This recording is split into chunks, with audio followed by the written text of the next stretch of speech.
ప్రభునందు ప్రియమైన సంఘ సభ్యులకు, అలాగే ఈరోజు ప్రత్యేక కార్యక్రమం కోసం విచ్చేసిన మీ అందరికీ కూడా, ఒకవేళ ప్రత్యేక కార్యక్రమం కోసం వచ్చింటే మీ అందరికీ కూడా స్వాగతం మరియు శుభములు తెలియజేస్తున్నాను.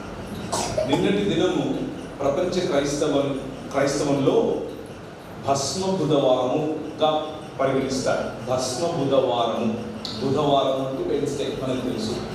భస్మ బుధవారం అని ఎందుకంటారంటే ఆ రోజు మొదలుకొని, అనగా నిన్న మొదలుకొని రాబోయే 40 దినాలు క్రీస్తు యొక్క శిలువను గురించి ధ్యానిస్తారు.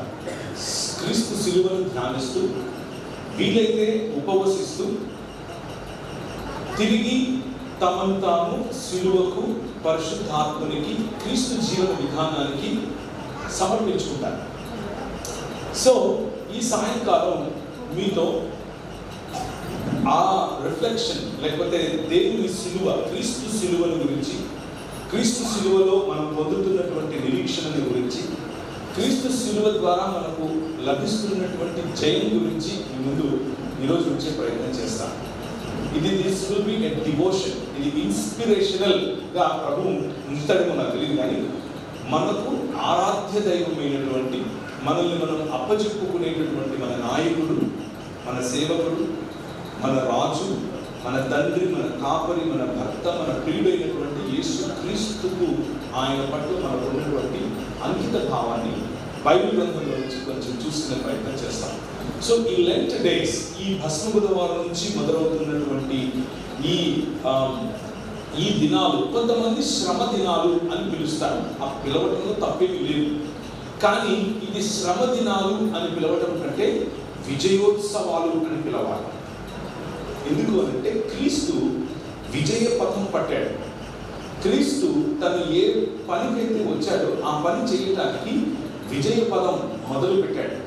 ఇప్పుడు సమయం వచ్చేసింది కాబట్టి మత్తయి సువార్త 26 మొదటి 3 వచనం గట్టిగా చదువుతారు.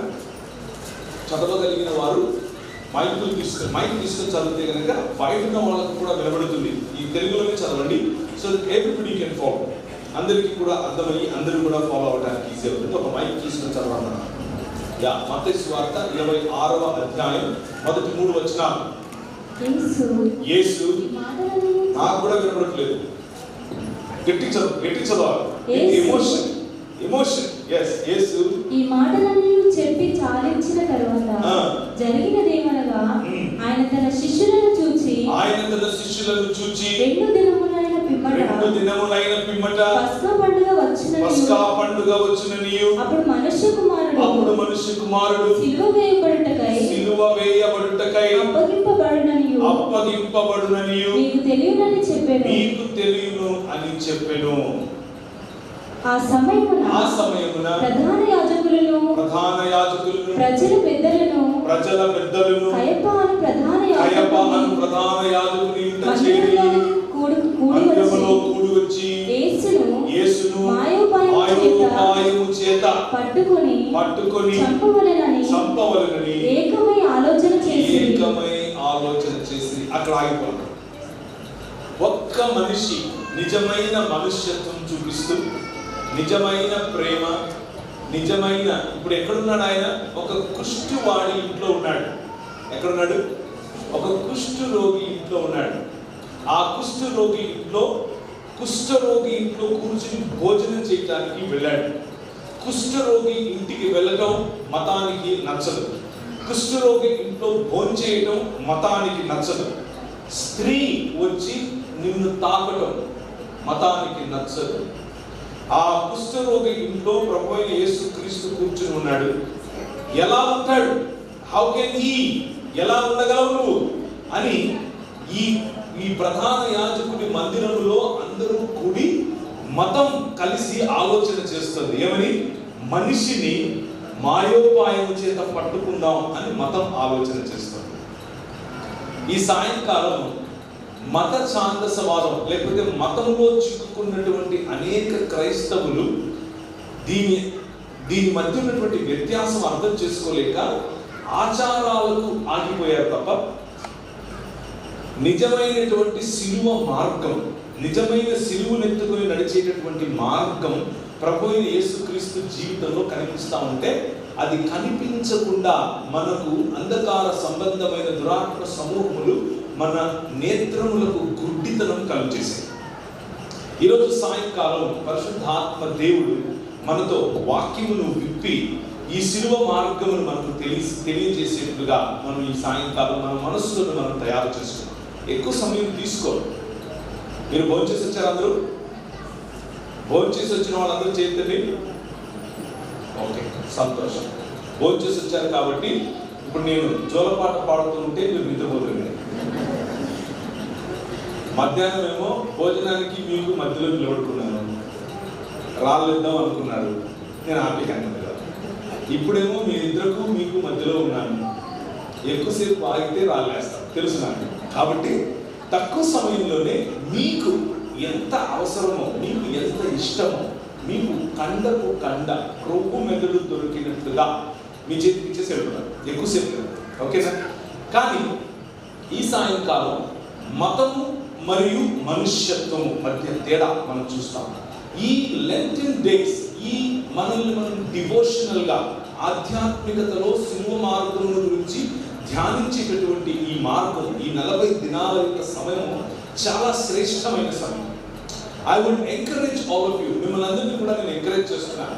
ఇది ఏదో ఒక ఆచారమనో, దీన్ని మనం పాటించాల్సిన అవసరం లేదనో, 365 దినాలు మనం ఇలాగే ఉండాలనో, అదన్నీ కూడా కరెక్టే. కానీ క్రీస్తు యొక్క ఈ అధ్యయనం, క్రీస్తు సిలువ మార్గం యొక్క అధ్యయనం మీకు ఉపయోగపడుతుంది, మీ జీవితాలను ట్రాన్స్ఫార్మ్ చేస్తుంది.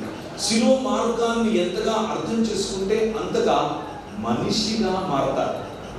అదేంటి మనిషిగా మారటం ఏంటి, నేనేమన్నా పశువునా అని అనుకుంటున్నారా? దేవుడు భూమి ఆకాశములను ఒక్క యూనిట్గా, ఒక్క మందిరముగా చేశాడు. దేవుడు భూమి ఆకాశములను ఒక మందిరముగా చేశాడు.